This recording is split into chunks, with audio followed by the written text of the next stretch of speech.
To start the discussion today, I will invite Mr. Cristhian Martinez to make your initial comments here on. And so, Cristhian Martinez is the communication coordinator for Uruguay Innovation Hub program. And as I understand, really the work in terms of positioning the country in terms of knowledge and as a knowledge hub. And as I understand, you were a professor in terms of the Catholic University at Uruguay. So very much looking forward to your comments on this important thing. Okay, well, thank you so much. I have a presentation. First of all, thanks to all of you for having me here. Thanks to the organization also. It's an honor for me to talk about Uruguay, but especially Uruguay as an innovation hub, because I will explain how important it is for us innovation and how we can foster innovation and go for the knowledge economy. Next, please. Well, it's the name of the panel, but for us it's quite important as a country, innovation and collaboration in order to go for the knowledge economy. And next please. And I would like to know how many of you knew about Uruguay before this forum. I know this. Well, that's interesting. Well, it was really great. So, but now I want to talk about Uruguay related to innovation, because sometimes we talk about Uruguay and we think on football, I mean Luis Suarez, Cavani, but how many of you link Uruguay and innovation? But before, I want to introduce briefly our country, because the ambassador did a great job yesterday presenting our country, but we are a really small country between Brazil and Argentina, that for me has like three pillars that make our country quite interesting. First of all, our quality of life. That is something not just from Uruguay, because in this summit I learned about a lot of countries in Latin America and the Caribbean, and the quality of life is something that we all have in common. Secondly, it's the talent, our talent. I mean, we are a small country, there are 3.5 million people, so we are not talking about quantity all the time, but about quality. And our talent, our university, are really strong in terms of the quality of our scientists and our research. And finally, I would like to stress the fact that we have really solid institutions, and we have a really strong economy. Based, maybe you will think in the cow and our meat, that's delicious, but I would like to go to the next slide and explain how Uruguay is innovative. First of all, I won't give a lesson about our history, but I would like to introduce that here. This cow is because if we go to the origins of our country, there were nothing interesting in our country 2 centuries ago. It was just a plain territory with no minerals. We didn't have gold or silver and anything. But one person, Hernandarias, say, what if, we all the time, but what if in these lands we grow up livestock? And this was the first innovation in which we mix our lands with a new industry that nowadays is so important in our country. And that's the origin. But from 2 centuries ago until now, we have this industry, but also in this small country in Latin America, we are not only producing satellites, but also launching into space. And this is a data that we are really proud of. So that's also our ambassador yesterday emphasized on that, and I will do it again. 90% of our energy came from renewable sources. Because for us, it's not just to grow our economy, but we want to grow in a sustainable way. And this is the first step, but we are also working in green hydrogen as well as electric transport. Uh, but what about the future? These are just some examples of our country. I have a lot of history to talk about why I consider that Uruguay is so innovative. But what about the future? Well, it's quite promising for us from my point of view. Nowadays we have the more quantity of students of robotic per capita in the world, and these young people have also won three times competitions organized by the NASA. So that's why innovation is part of our history, our present, and of our future. But, next please. I would like to explain why Uruguay, because it's based, this little country in Latin America, and you're talking about satellites. Well, we have some features that I want to highlight. First of all, the size of our country. Many people say, but it's not something that you have to be proud. It's a small country. But for us, it's an advantage, because we think globally since the first day. We can't solve problem of Uruguay. We can't work for our internal market. We have to work globally, and we have to think globally. And that's the key for innovation. And we are talking about innovation and global issues, we have to think globally. And something that is part of our mindset as a Uruguayan people. Secondly, in terms of geography, it's a quite uniform country, and you will say, okay, but for innovation, this uniformity let us connect different dots around the country, and linking these nodes is also really important for innovation.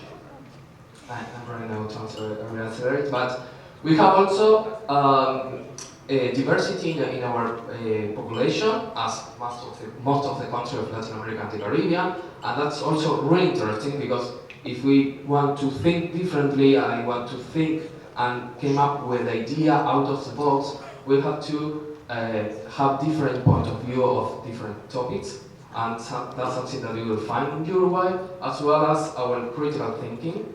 We are all the time, we are not comfortable with the status quo. We are all the time trying, okay, we have this, but how we can improve this technology of this idea? And we are all the time trying to think differently and criticize, but in a good way, trying to find new ways to get some about. And finally, for us, innovation is not just about technology, about AI, blockchain, and we are really good in technology. We are the third exporter of software per capita in the world and the number one in Latin America. But innovation is also about education, about civil rights, and we are trying to innovate in this sense also. So the invitation here is to test Uruguay. Go there, test us, test our culture, test our talent, test our diversity. Go there, test an idea, invest in Uruguay, and after it, you can escape to the rest of the continent. Uruguay is such a good place to go, to test, and after that, you can go to the rest of the continent and all the opportunities that our continent has. So, in order to know, we are really innovative, it's part of our identity. We are also creating policies to accelerate companies and startups in order to give the possibility to go and scale globally. We have a really strong ecosystem development, innovation ecosystem, sorry, but we are also developing in order to have the connection between all the players of our ecosystem, university, the public sector, the private one, free trade zones, technological parks. We are all working together, and because we are not a lot of people, we articulate between us in order to don't overlap our shop. We want, as Uruguay Innovation Hub program, we want to promote open innovation. Innovation has to be open, not just in the ecosystem of Uruguay, but also with other countries And I believe that this kind of summit is a good opportunity to talk and to find solutions, especially for global issues, thinking together with open minds and linking notes for all the countries. And we are also working a lot in articulate what's happening in Uruguay and in the region.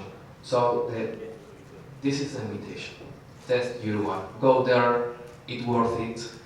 But not just Uruguay, visit Latin America and the Caribbean, but please go to Uruguay, eat our food, talk with our talent, and I know that you will love Latin America there and the Caribbean countries, and of course Uruguay. So thank you. Thank you, Cristhian. This was very nice. Testing Uruguay, indeed. We'll come back to this. And so now to introduce Marco Krieger. Marco is the Vice President of Production and Innovation in Health at Fiocruz.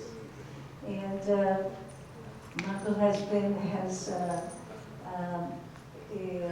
holds a bachelor degree in biological sciences from Federal University of Panama, and continued his academic journey through in terms of up to his doctorate with the focus in biophysics from also here from the Federal University of Ribeiro, my alma mater, and then has a long history at Fiocruz, starting from your PhD, as I understand, up to the different roles and responsibilities to now as Vice President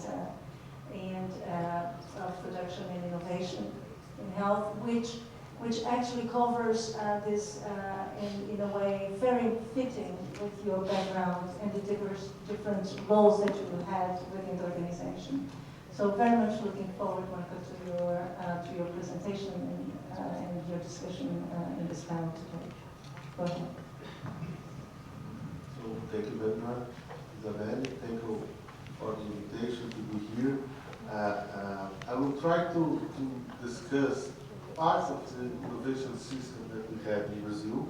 I think we have also here the opportunity to have another presentation from Brazil for different institutions in Brazil. But I would like to highlight one important policy that we have that is related to one innovation process that tried to put in the same basket the improvement of quality of life of our population, the economical development of our country, and the scientific and technology development of Brazil and our institutions. So this policy is named the economic and industrial complex in health. So the idea is that we have a huge, I think the bigger public health system in the world, and then we need to supply for all the population all the inputs that they need free of charge. This is a constitutional right for all Brazilian citizens. So the idea is that, okay, we have this, we need to spend this amount of money. Is almost 10% of our GDP, and Brazil is now, again, one of the 10 biggest economies in the world. So this is not a way to spend money. It's a big opportunity for us to try to develop the country. So we have this national policy that uses this acquisition power of the government to try to attract private and public companies to develop the most important inputs for our public health system.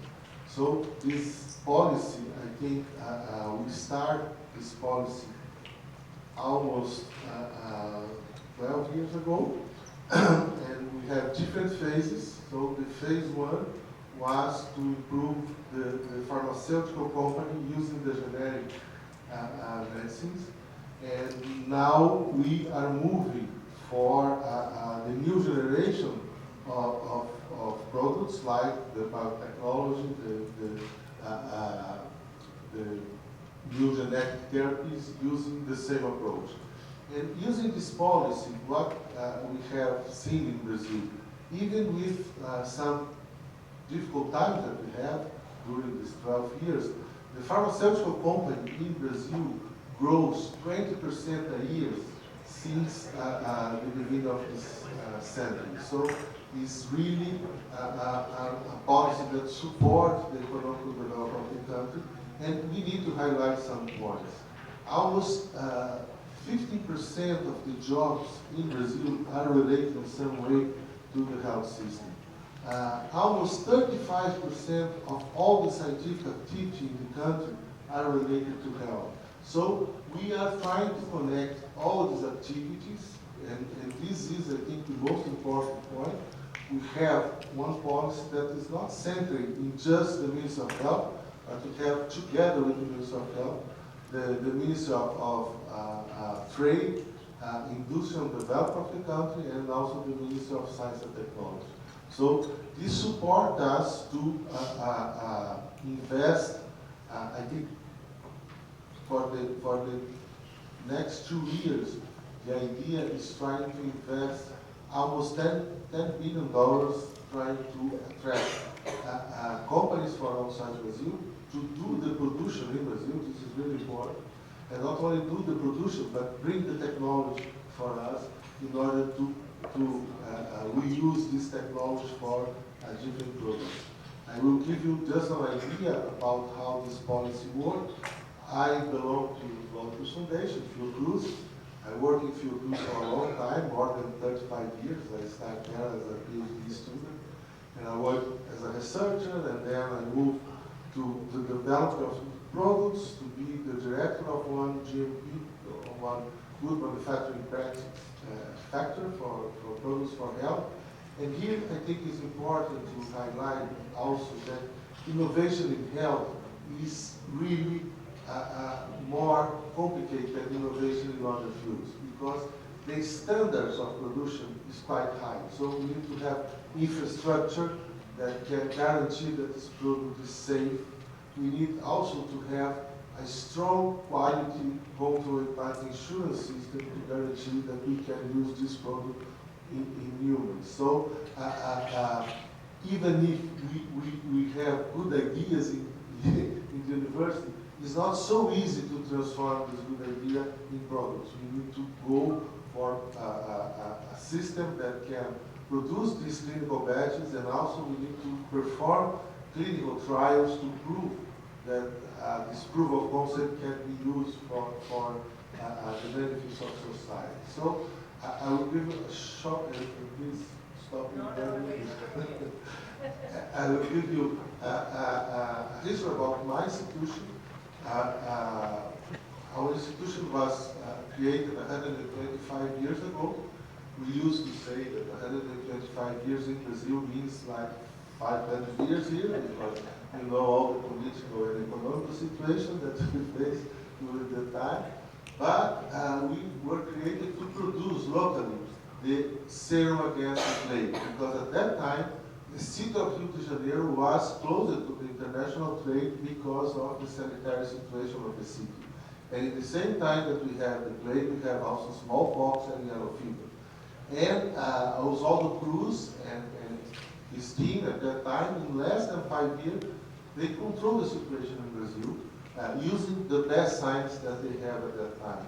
So our institution is not the beginning of the scientific activity in Brazil, but was the first time that the society realized that science could be used for the benefits of society.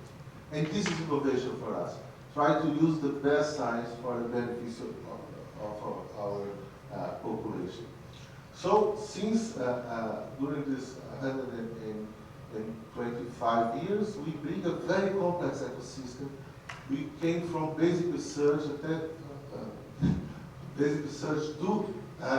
production facilities. We have 2 hospitals inside. We used to say that we play the role of the NIH because we have a lot of basic science.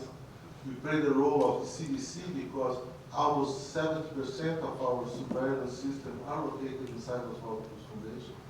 We play the role of the part of the role of the FDA because the technical arm of our FDA and visa is located inside of Molecules Foundation. In addition of this, we have 2 hospitals, the National Center for Infectious Diseases and the National Center for Mother and Children, and 2 production facilities. And with this complex ecosystem, we are able to support part of the needs of the Brazilian public health system. But it's important to highlight some numbers. So, Brazil is one of the 10 big markets for pharmaceutical company in the world, and Molecules Foundation was the biggest pharma company in Brazil. Even if we don't have a traditional business model, we have more a social business model, we were the most important player in this field in Brazil, and we have a very strong portfolio from more than 10 vaccines, 10 biodrugs, the most expensive drugs now, but also small molecules, and a portfolio that came from regulatory disease, and we are working together with Isabela a lot in this field, but also medicines for cancer, for rare disease. So part of this was done because we are open to make a partnership with different companies, the biggest and the small companies that we have in the world, as they have a product for us. So for us, for our public health system. So using this approach, we have built this big portfolio, but also what we have now is a strong capability to do technical development. And I have 2 minutes. But just to give an idea, to face the pandemic in Brazil, we have an agreement with AstraZeneca to produce the Oxford vaccine in Brazil. So in less than 1 year, even if we don't know if the vaccine will work, we start to plan to do the production. And in the first year, we produce 150 million doses of this vaccine.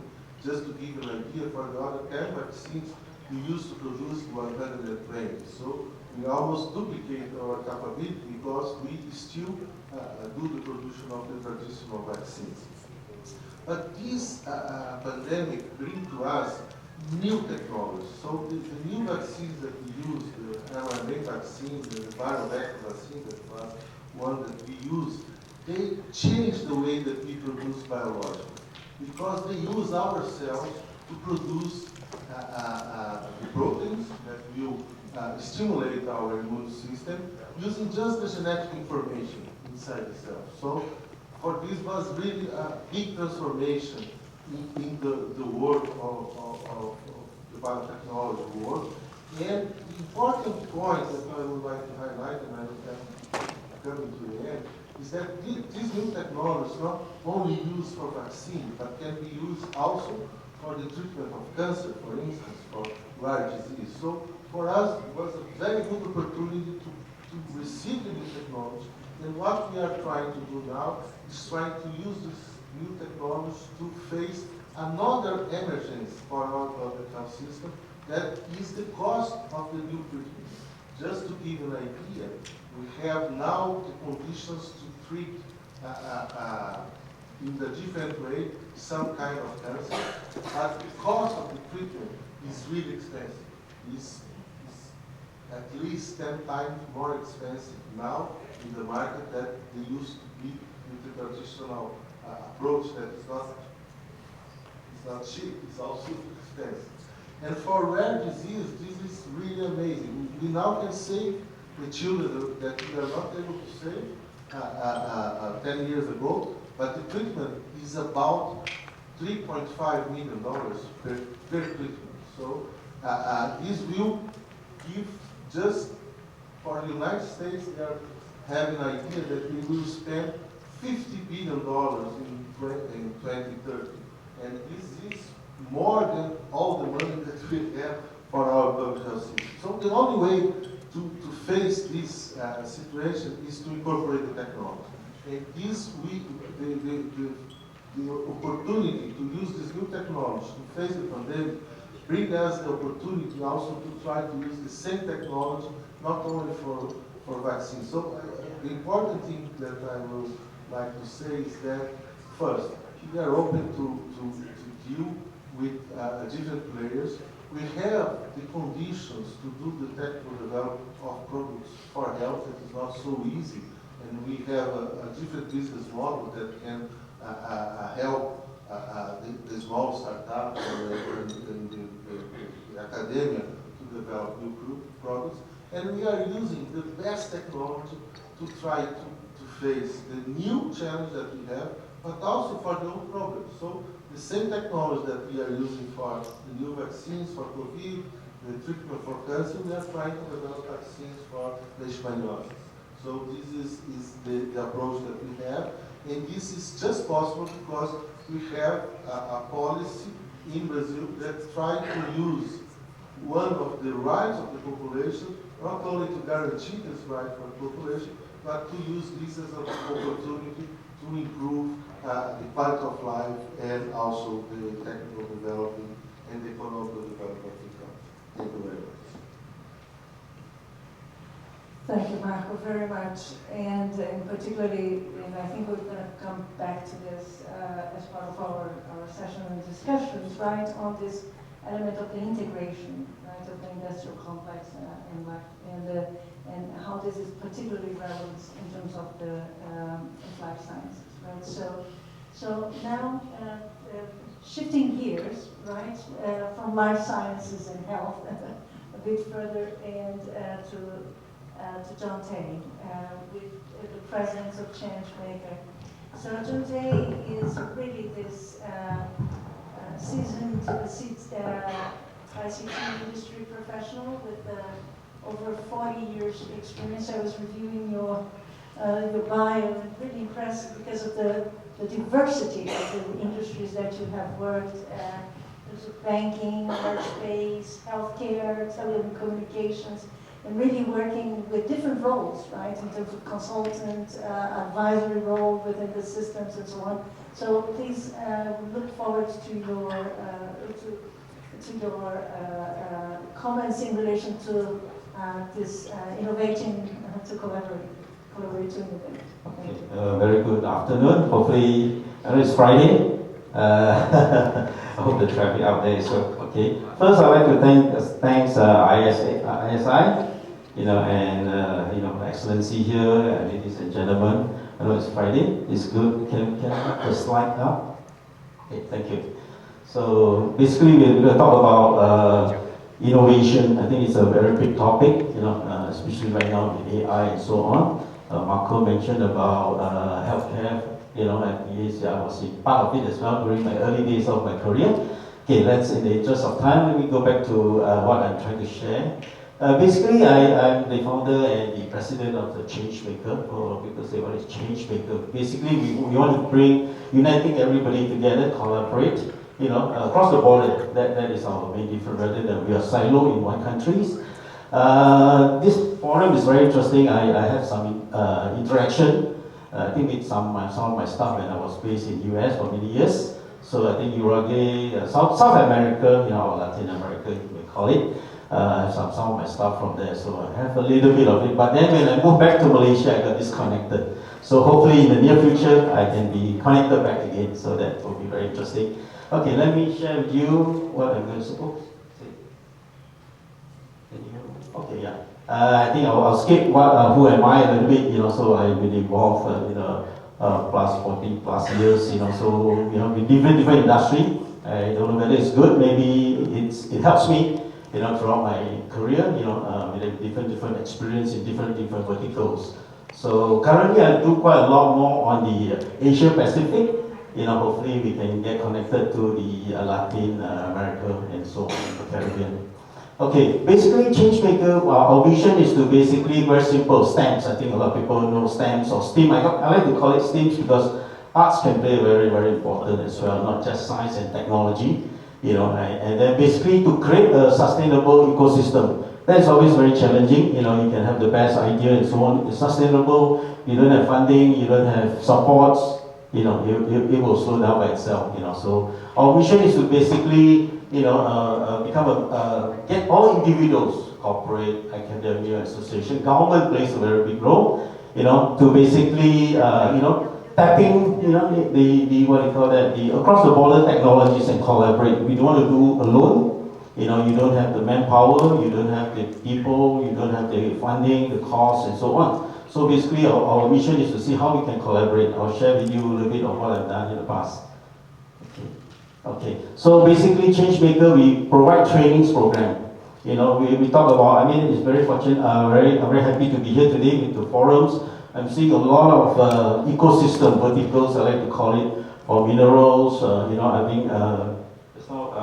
friend here from Panellist from Uruguay mentioned about robots. I like it. You mentioned about you have very high student ratio robots. I think that is a very, very, very good effort for a country. If you want to grow, because STI or science, technology, innovation is one of the main drivers for economy. If you want to be efficient, you want to be increase productivity, and you want to grow, I think it's very good to know. Hopefully, we can get connected. So basically, we also provide trainings, we provide advocacy, we do a lot of programs, for the communities and so on. We also engage with Asia Pacific, I mentioned just now. Government as well, I was in the government for about 20 years, so we do a lot of, as part of my capacity, to reach out to the community, to the industry, and of course, in collaboration with government support and so on. We do tech updates. I think this is a very good forum where we can have, share ideas, basically and so on. And we engage our community,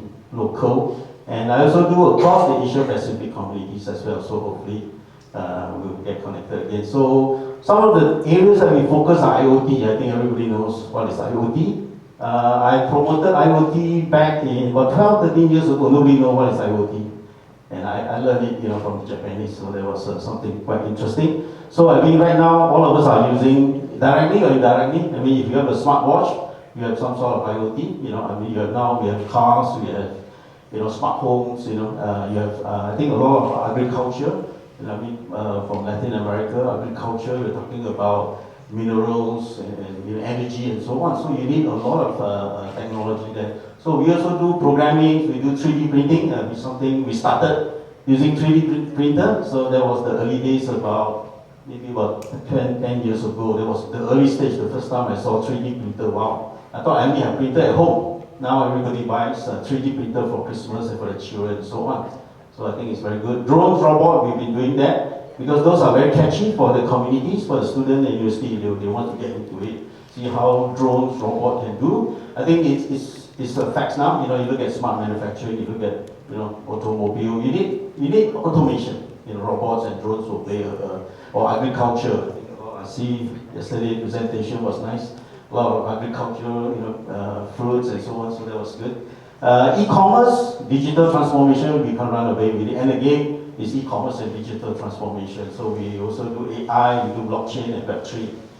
Okay, so basically I mentioned just now, we have exhibition, we have competition, we do hackathon, I think, to generate interest, for the student, I think with robots and so on, virtual reality, AR and so on. Tech talks, science fair, we have a lot of exhibition, we bring the community together with the industry showcasing, and the university as well, showcasing what they have done and so on. So to basically share and explore what are some of the technology that they have used to solve some of the problems, whether it's in agriculture, transportation, healthcare. I think I heard a lot of healthcare just now and yesterday as well, or agriculture. I think there's a lot of technology that you can use to solve problems, innovate and make it commercial as much as possible.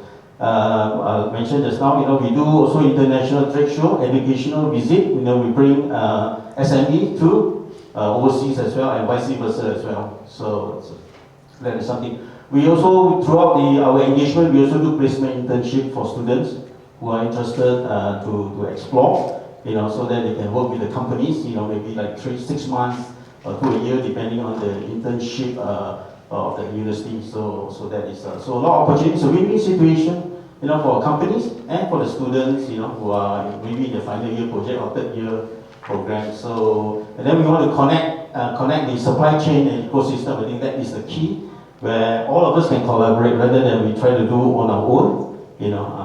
So those are some of our partners. Hopefully, Latin America will be some of the logo in the very near future in my slide. So skip on this one. These are similar. Okay, some of the areas that we focused about 12 years ago. This slide is about 12 years old. It's still the same. I think it's still relevant. Agriculture was something that we said, wow, because Malaysia also in terms of landscape, in terms of Southeast Asia, agriculture is one of the key areas. Healthcare, Marco mentioned a lot. Transportation, we do a lot. Smart city, learning and works very relevant with the pandemic, with the COVID pandemic. So we are learning from home, we are going digital and so on. So this is before COVID, so wherever we plan, I think it's practical. So we've been doing that and so on. So basically, utilizing technology like Internet of Things, connecting the people, because you need people as well. If not technology, just technology. And then let me see, to solve problems on, let's say, agriculture. I've done some projects on agriculture, is one of my slides. Transportation as well, healthcare. So those are a few areas that we focus quite a bit. This is one of the IoT tracking systems that we've done. Edible bird nest, I think probably, I don't know, maybe Latin America might have some. So this is a $1.2 billion business export to China. So basically we do from farm to fork. Basically tracking the system to see where things are, rather than if there's any issue on the products, you have to dispose everything. So we basically go batch by batch. So there's something we've done using different technology like RFID and so on. Okay. And smart hospital as well. We've done. If you look at hospital, I think generally in all hospitals, tracking the asset is very challenging.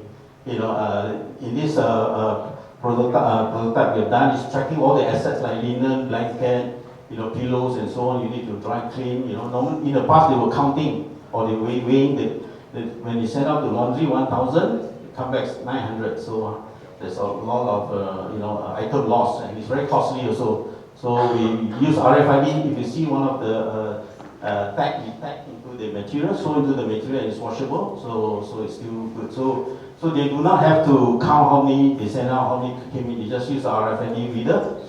They scan it. You have automatically you have the inventory in a few seconds, rather than you have somebody count manually. It's not easy. So these are some projects that we've done. Okay, IoT, I think I got to mention, I mentioned like agriculture, we focus on smart manufacturing, transportation, healthcare. Of course, smart lifestyle, those are areas that we are doing, so if there's any opportunity to collaborate, to learn from each other, let's explore. I won't mention this one in the interest of time. Oops. Okay, yeah, oops.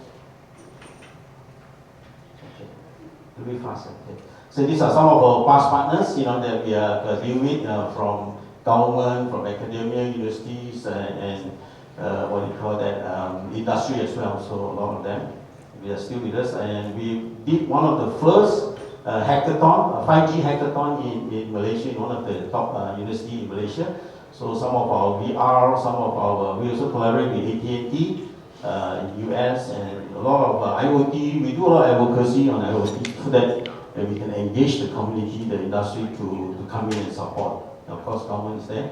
I'm part of some of the speakers like China ASEAN workshop, even in Japan as well. So these are some of our programs that we've done.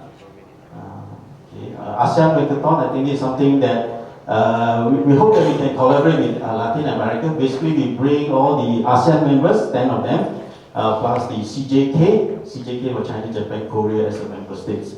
So we do a lot of problem solving. We give them a problem solving, so they have to use IoT to solve their problem. So basically, what they encounter, what are the problems they encounter in their countries? We challenge the student, consists of teams of 3 to 5 from each country to solve the problem and present it on the 3rd day. So normally it's 3 days, they can't sleep, so they have to basically crash course and show to us that what they can do, and then we reward them a little bit. So you can see there's some.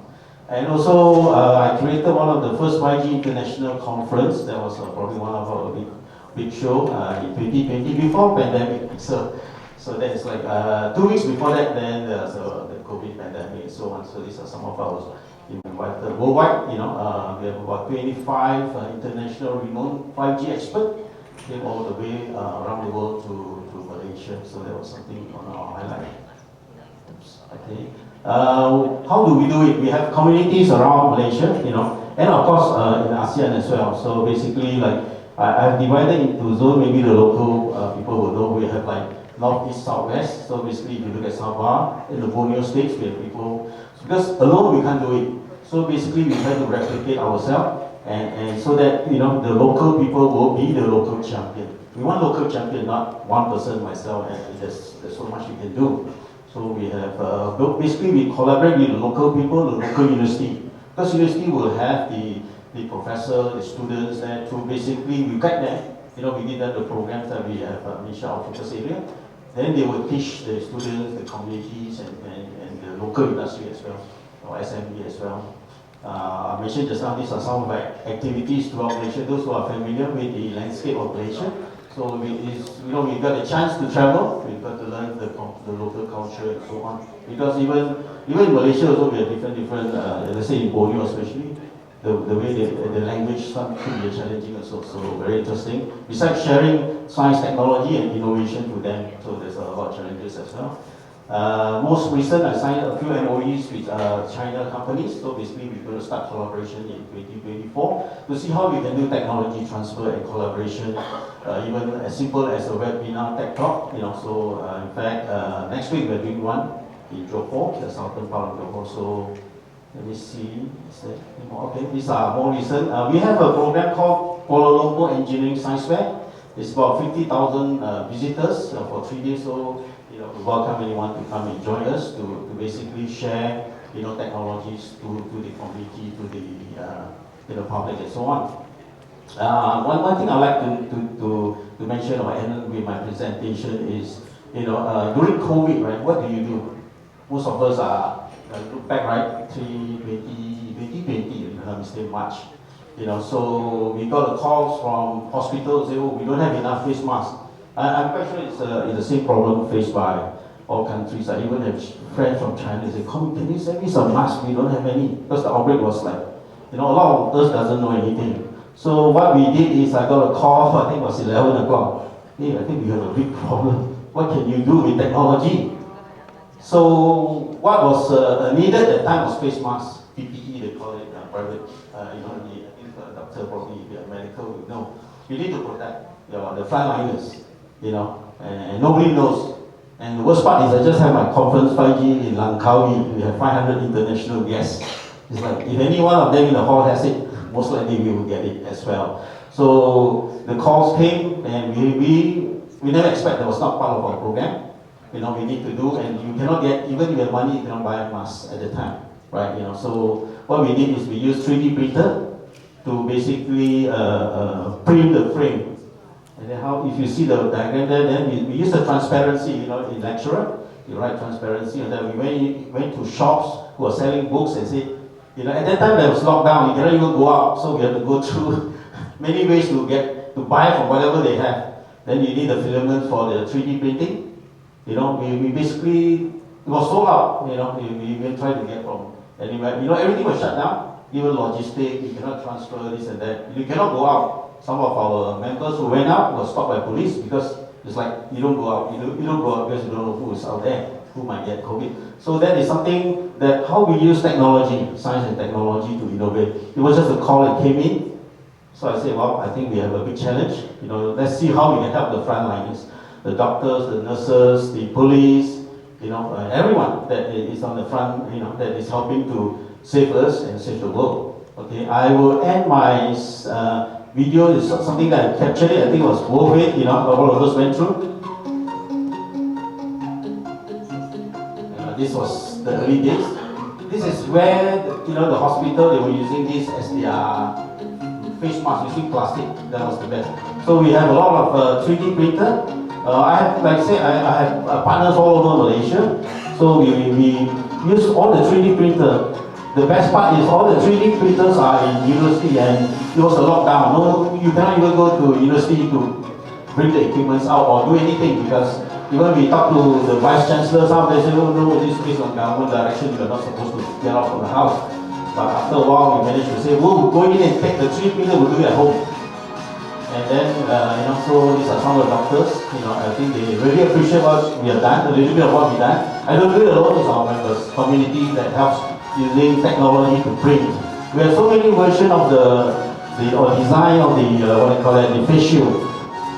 So these are some of the people. We even have Japanese guy online. We are online every day, twice a day, morning and evening, to update each other on what are the needs for each country. So that is quite interesting. So and we found that 3D printer was not the way, because 3D printer takes a long time to do. And the doctor said that face shield only can be used once. Can you recycle or clean it up? So it's too dangerous. So then we found out, well, let's use laser cutter. Laser cutter was not the way also. So we use injection mold. We can produce more and more due to the high demand. These are all free. We send to a hospital, to those frontliners who has a need of it. And these are all my teams.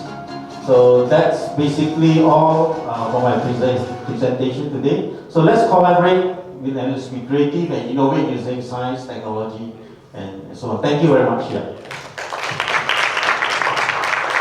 Thank you very much.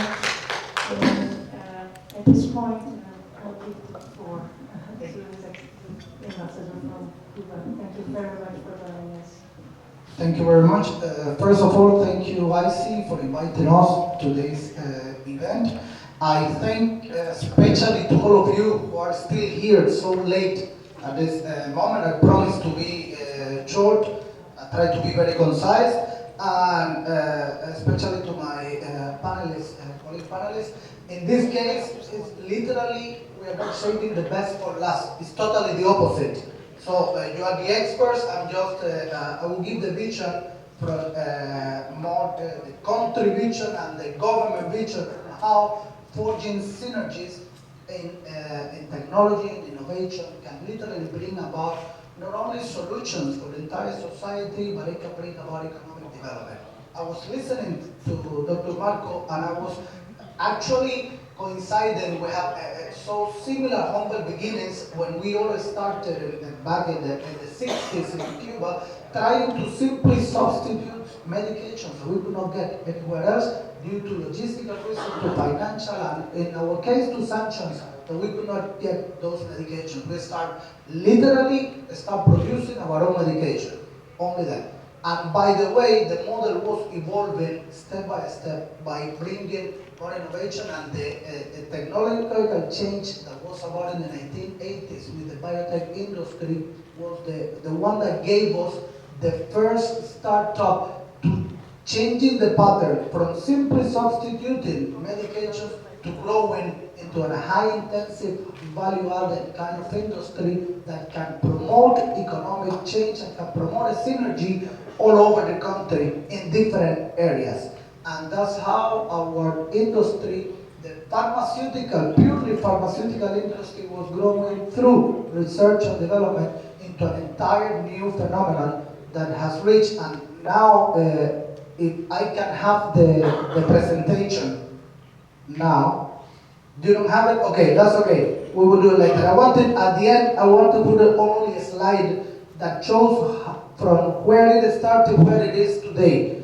But to express literally the necessity that we believe, and that's why we believe this is important, for countries that have similar challenges of a small population, of lack of financial resources, innovation and technology, although it seems very expensive at the beginning, certainly looking at developing R&D in biopharmaceuticals, in vaccines, is a lengthy process that takes a lot of resources, both financial and human resources.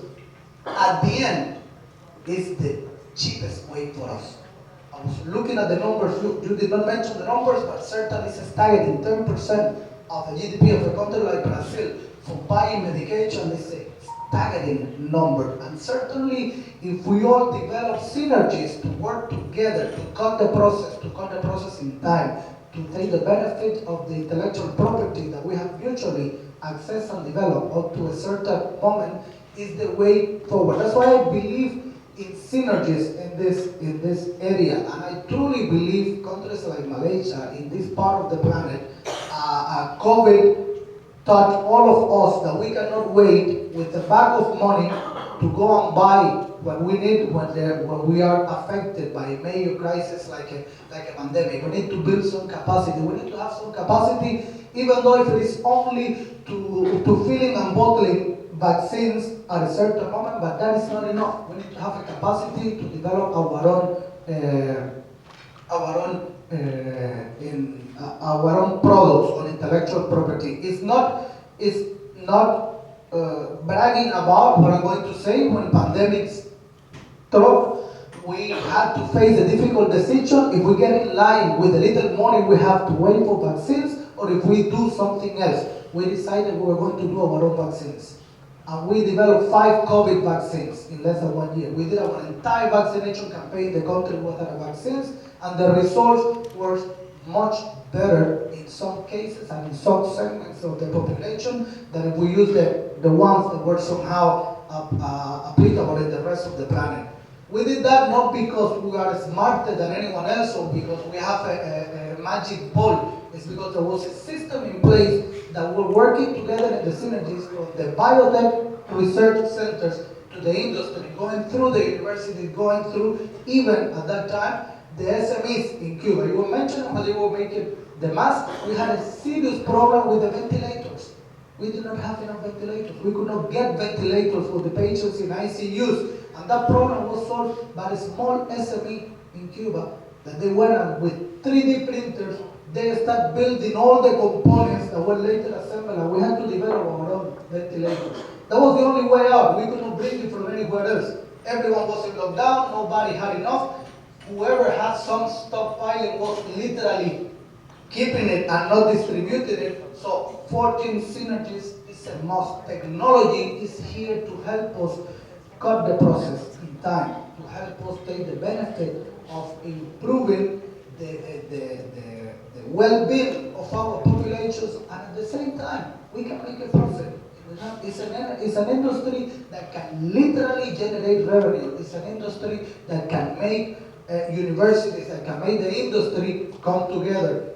In our case, now we are even having tourism thanks to that. We have specific medications that are unique, that are not available in other places, and there's an entire industry that is growing of just patients coming down to take the advantage of receiving the treatments.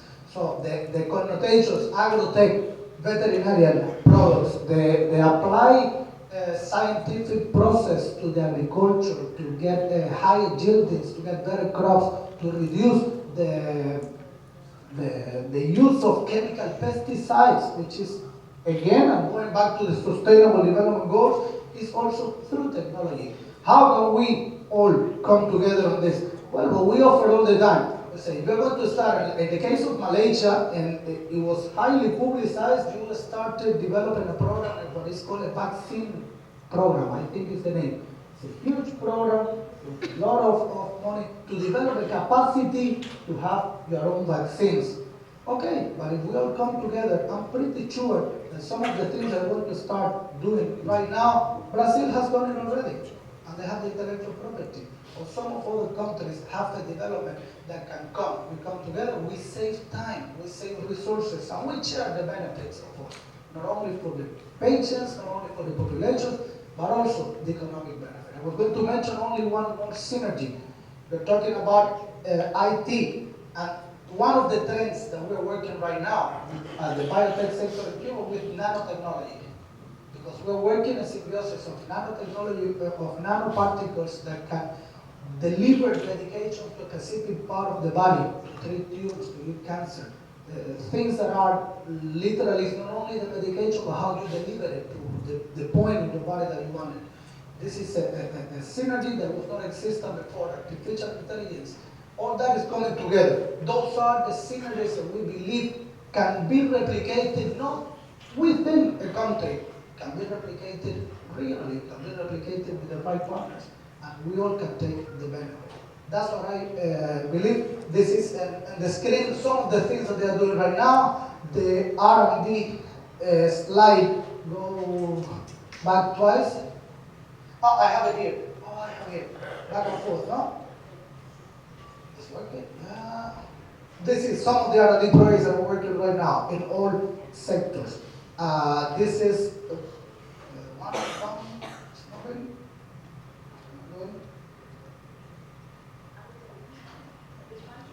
I don't know how to work with this. And this is the international work network that we're working right now. One very important thing I want to stress right now. We have a problem with regulatory authorities. Why? I was listening to the panel before. They were talking about sustainable development. They say that sometimes the standards that are used are standards that are basically designed not for the best interest of the final end user. They are designed to prevent competition. They are designed to establish non-tariff barriers to third parties. And this is an area where we do also have that problem. I remember in the 90s we signed with Brazil what we believe was a very important step, was a regulatory framework between the two regulatory agencies to establish a compliance of what we consider is a good practices, of what we consider is the standards of a clinical trial. Because sometimes you reach a place, an X country, or when you reach with a product, somebody asks you, well, but is this FDA registered? If it is FDA registered, why are we even coming to do a registration? So we need to go one step below. We need to understand each other what we are doing. What are the points that are of your concern? Sanitary, good manufacturing practices, how can we enhance the quality of my products? All that needs to be taken care of. But it's not just simply that you need this seal or this certification that is only done on given X or Y country in the planet. That we can solve it because we are the beneficiaries. We are the ones who need to work on that.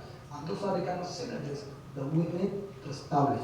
We want to move forward and we want to take the advantages of the tremendous impact of technology in the general life today. From IT, Internet of Things, medications, everything. Gaming, the software, the games, we need that. We need how to standardize all that. So that's what I believe governments, countries can play a role. It's not only the scientific community. There's some regulatory effort that needs to be put. There's an incentive, and there's going to be the synergies between all sectors in the economy. That's what I wanted to say. Thank you. I think this was an excellent way to finish in terms of the talks within this panel, because you integrated a number of the points that we have been covering here, and the theme and the importance, right, of the synergies and of South-South collaboration, right, and actually across different industries. And the fact that in a highly regulated environment, right, the turnaround time when you talk in terms of research and development or innovation, depending on the industries, are really challenging. But one does not need to start from the beginning. One can actually rely on existing and go from existing technology and opportunities and collaboration and partnership. So I think we are. I'm not sure if we actually have time for questions, because I think that we were quite, our panel went over time.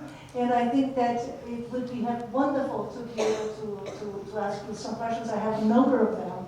But I think we will need, depending on the organizers, I believe we will need to close. So that you can ask a few questions. Yes. Would it be possible? Yes, it's possible. Okay, so perhaps my suggestion is that I will start with you in relation to Uruguay. And so when you look in terms of private and public collaborations, could you give some key examples from the country, right?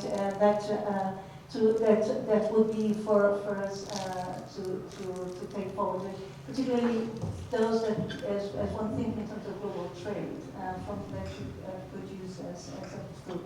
Thank you. Yes, of course. Thank you for the question. We strongly believe that there have to be a collaboration between the public and the private sector. Just to give some examples, we're in Uruguay. We have, for example, MULA. MULA, I know if any of you know, it's a platform that connects problem owners with startups around the world.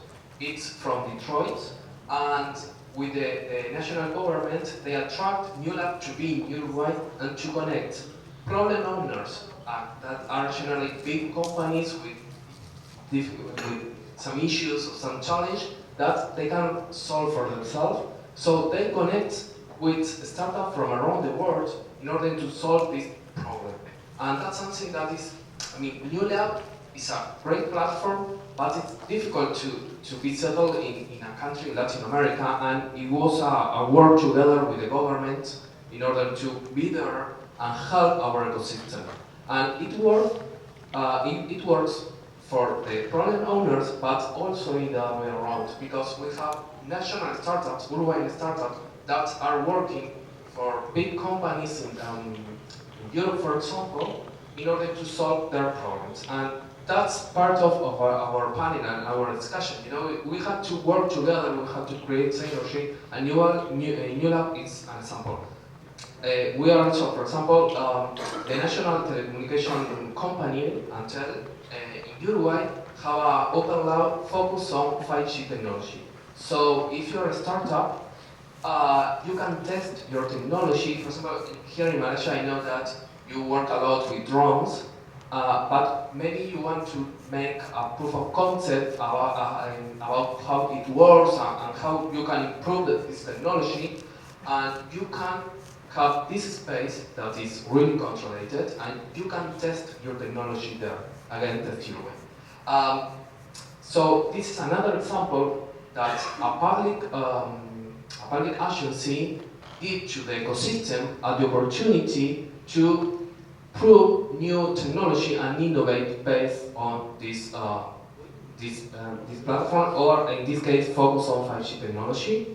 I mean, I have other examples on my mind, but Microsoft is also settled in Uruguay. It has the business hub for Latin America, but also last year they have installed the Co-Innovation Lab that is focused on AI technology. And it's quite interesting also because it's free for the ecosystem. I mean, the government support this lab in Uruguay because this lab can let the ecosystem, not just the startup, but also the company, to have solutions based on Microsoft platform. And nowadays that we are talking about AI and how can impact to the life of our companies, this is a good example. I mean, it's free for the ecosystem. Again, as Uruguay, you can go there, you can have a direct contact with people from Microsoft who will be focused on find a solution for your problem.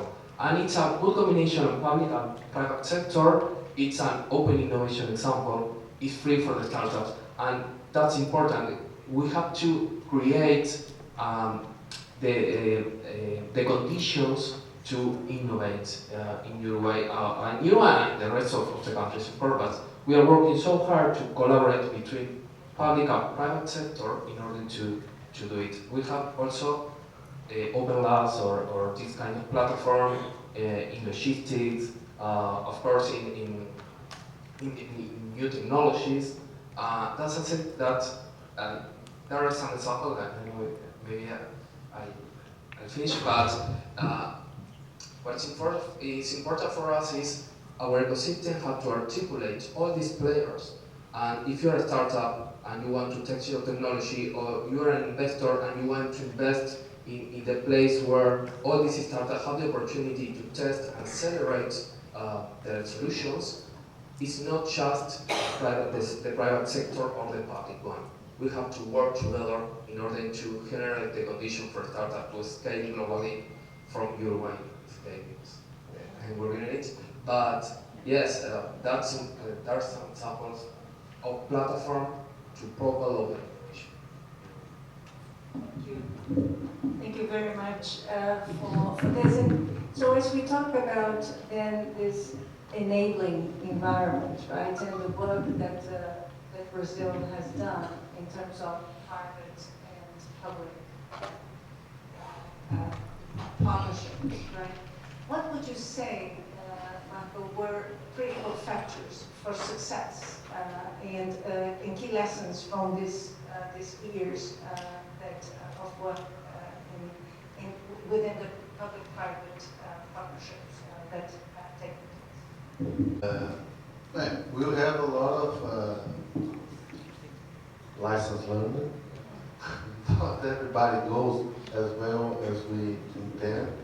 But I think the key point was really to try to incorporate technology, and then we will be able to discuss. So, for instance, the biotech industry in Brazil, in Fiocruz Foundation, in our case, we were working with vaccine that is a kind of biological since the beginning of the century. But then, when start to appear the new technology, we try to find a partner that can help us. It was in Cuba. The first agreement was with Cuba, and we learned a lot. But not only the product was really important, and then after this we start to develop products together with Cuba, and now we have, for instance, we do a partnership to produce vaccine for Africa. So we still keep the partnership, but we learn how to do it. I think this is the most important part, because everything can change in a very fast way. When you are thinking about innovation and new products, you can have the best product, and in 5 minutes you can lose everything. So you have a new one. And the only way to survive in this scenario is try to incorporate as much as you can the technology, the science, and innovation. And I think this is the lesson learned. We have very good products, but we have also some products that was really good, but then the market disappeared because another product better appears, and then the protocols of use change a lot. So I think we need to think about the market and also how to incorporate as much as we can the science and technology of this new field. And perhaps platforms, right? Yeah. Yes, platforms, because the examples that we had earlier today in relation to diagnostics is very interesting, right? Yeah, now our policy is made in platforms. So you have some products, but the important thing is not the products, it's trying to have the platform and to be able to use the platform not only for this product, but also for the next generation.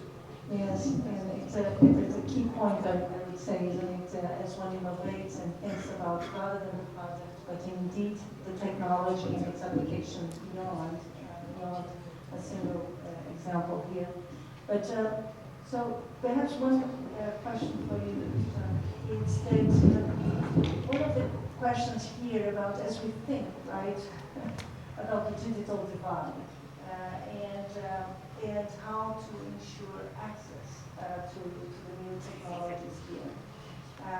How do you see this, right, particularly as we think in terms of more equitable, something like accessing this in a quite complex global environment. So some comments, and I'm sorry at the end of the meeting just before on a Friday afternoon, but I think it's difficult to talk about technology and not thinking about access and the existing challenges there. Thank you for the question. I think digital divide is a challenge for any developing countries.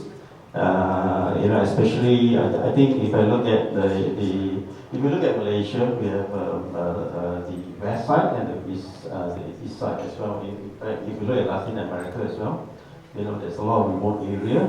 So digital divide, I think a lot of countries are doing it now. I was involved in some part of it along the journey of my career.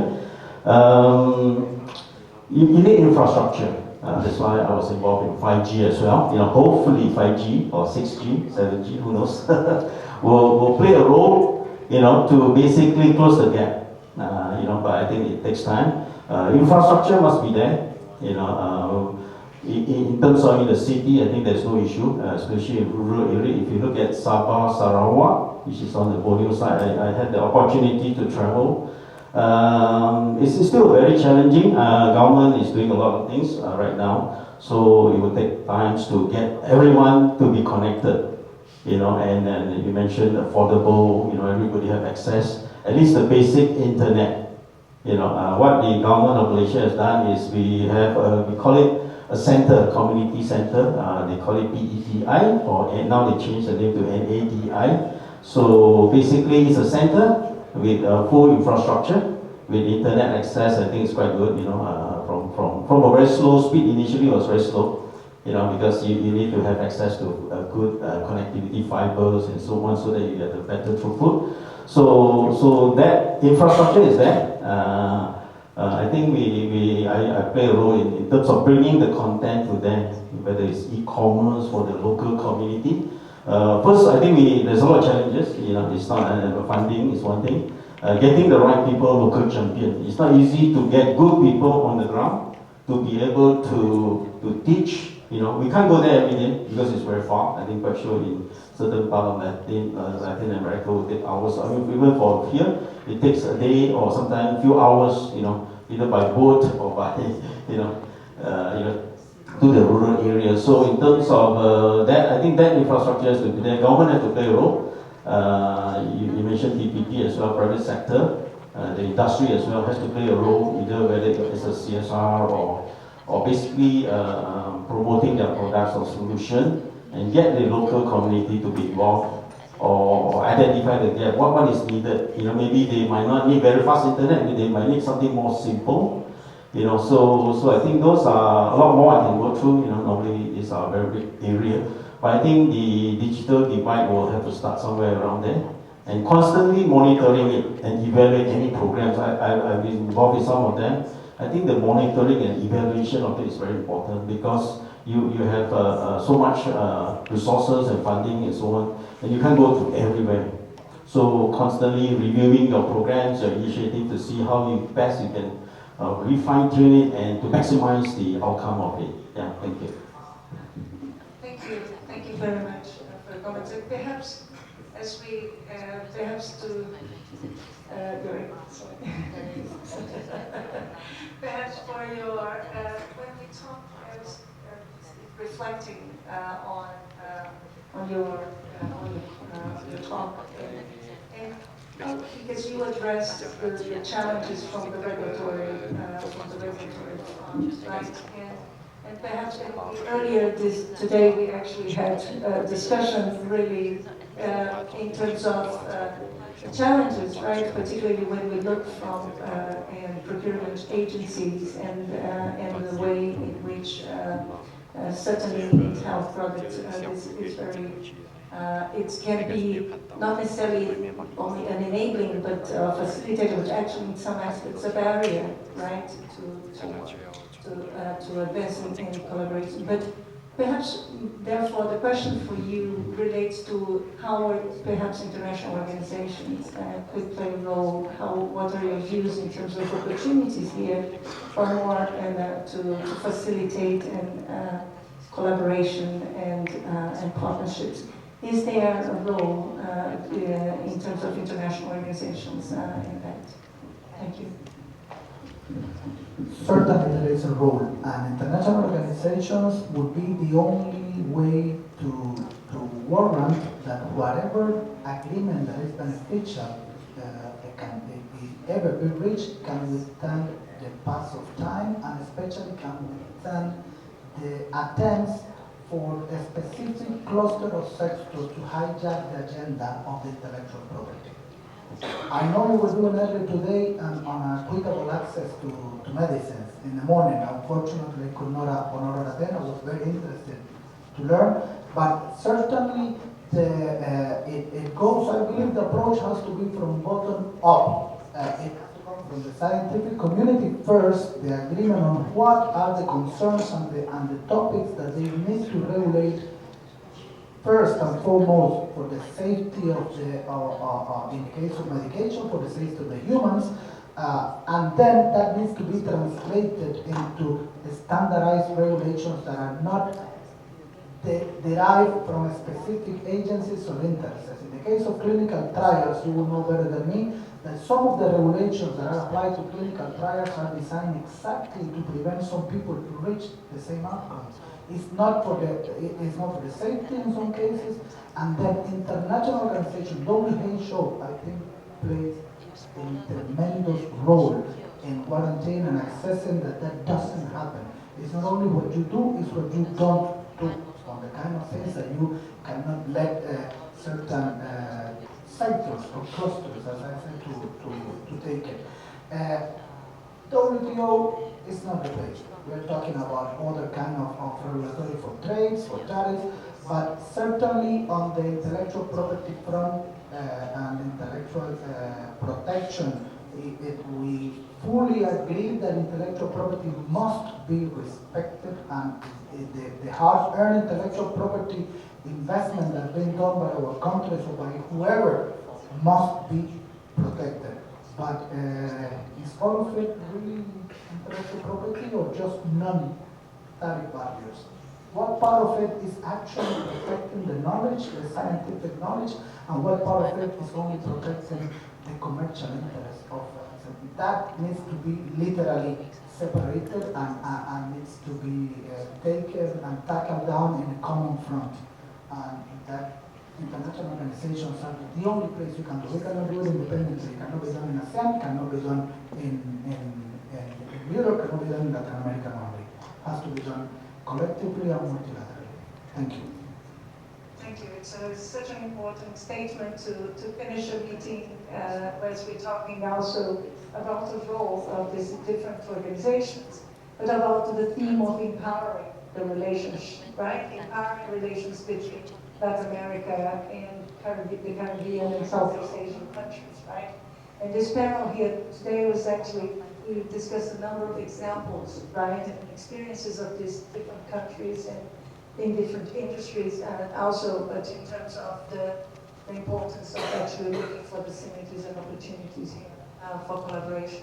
So thank you very much. And I suggest we close, and thank you all for being present here, and for the panelists, for ISI, for the organization.